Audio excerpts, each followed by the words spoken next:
Thanks for joining us. I'm Colby Thielen.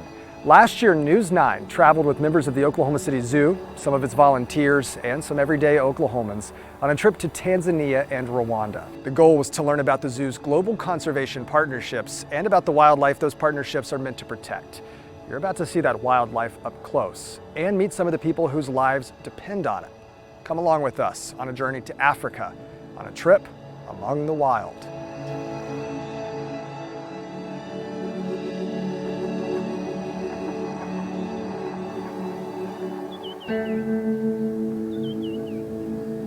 It's just a great feeling. You put everything behind you, and when you get off that plane and you realize you're back in Africa. I always say when I get to Africa, I feel like my feet never hit the ground. It's just so inspiring to me.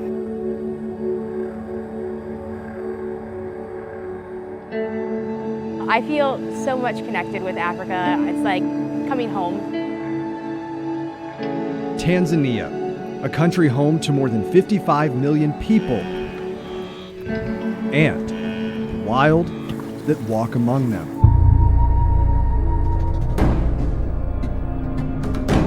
It is a truly wild place. I think we often take that for granted.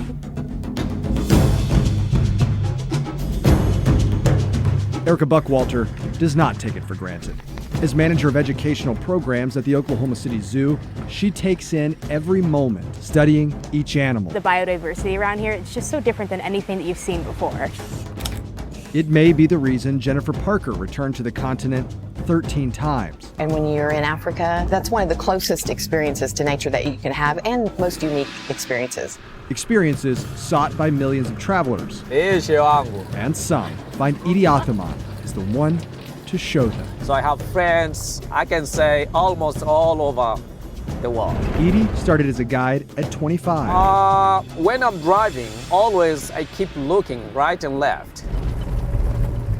What's that? That is an impala. You need to be good on predicting and having feelings of something. So not only about explaining things, but also you need to have feelings. You still get the same feeling you did when you first came on a game drive? Yeah, I can say even sometimes my hair it's like vibrating. So I have deep feelings when I see these animals. Animals Edie sees from his front row seat every day. Some people cross the globe just to get a glimpse.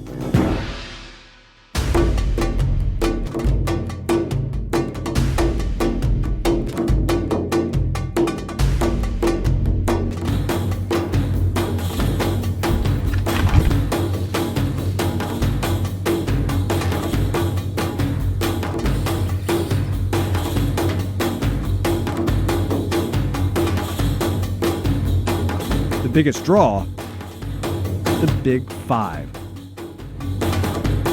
Of the top animals to spot, one of them is hard to miss, especially at Tarangire National Park. Tarangire National Park has got the total area of 2,800 kilometers square.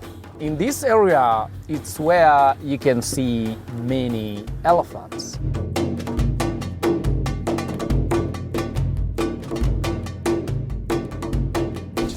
African elephants like these are endangered, but the most live right here in Tanzania. Here at Tarangire National Park, they're protected.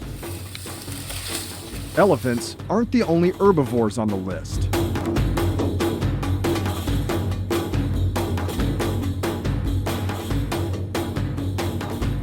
There's also the African buffalo, notoriously aggressive and seemingly always angry.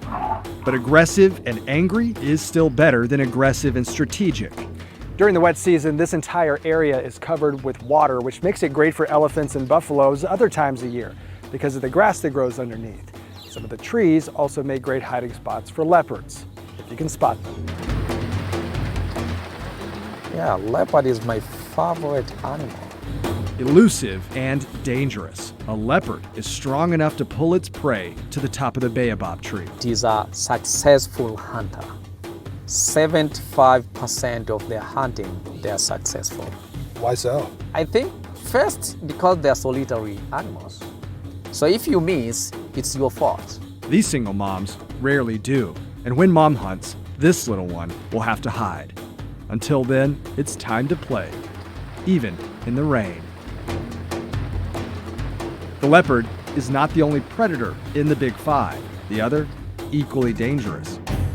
But these are lazy animals.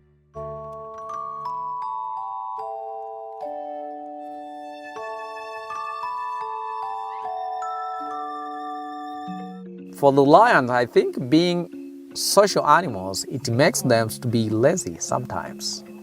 Because they know if I won't kill, another one from the pride can kill and I will eat.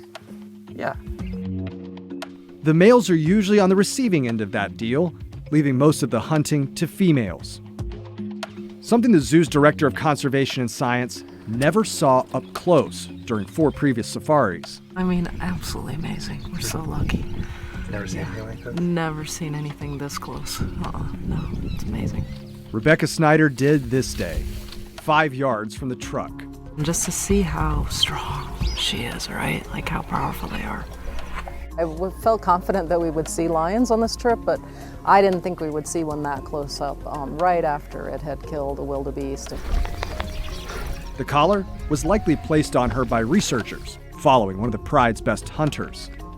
But this kill, she wouldn't share with the pride. We soon found out why.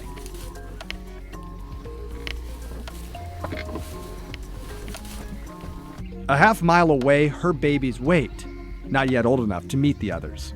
So for now, the shade of the brush and the tall grass make a great place to hide. So it was really neat because I was actually the person to spot the lion with the kill. So we were able to back up and then watch from start to until she was interrupted. It was really neat. And she looks so healthy, which is a good sign for the park.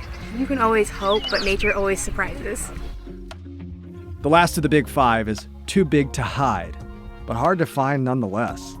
Even at Tarangire National Park. We don't have rhinoceros here.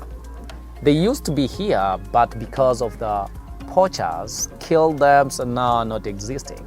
Even at Lake Manyara National Park. Lake Manyara here in Tanzania is actually the natural habitat for the African black rhino, but due to poaching, you won't find any here today. It wasn't until we reached the Ngorongoro crater, 10 days in 4 parks. This is the closest we got. A rhino's horn is made of keratin, which is the same as our nails and our hair, but it's also the reason the black rhino is critically endangered. The horn will fetch a high price on the black market. The rhino pays with its life. Our distance brings the problem into focus. That highlights kind of how precarious it is. Zoo president and CEO Dwight Lawson says it's not just the rhino, but all the animals and the places where they're protected. I tell you, the more times you come out and see this, the more kind of perilous a lot of it appears. I do worry that they're becoming fewer, but as they become fewer, they become more and more important to folks. So how do we preserve these special places and protect the wild that inhabit them? Tanzania is one of the countries that may have found a model. What can you do to help this wildlife at the Oklahoma City Zoo? We'll show you right after the break.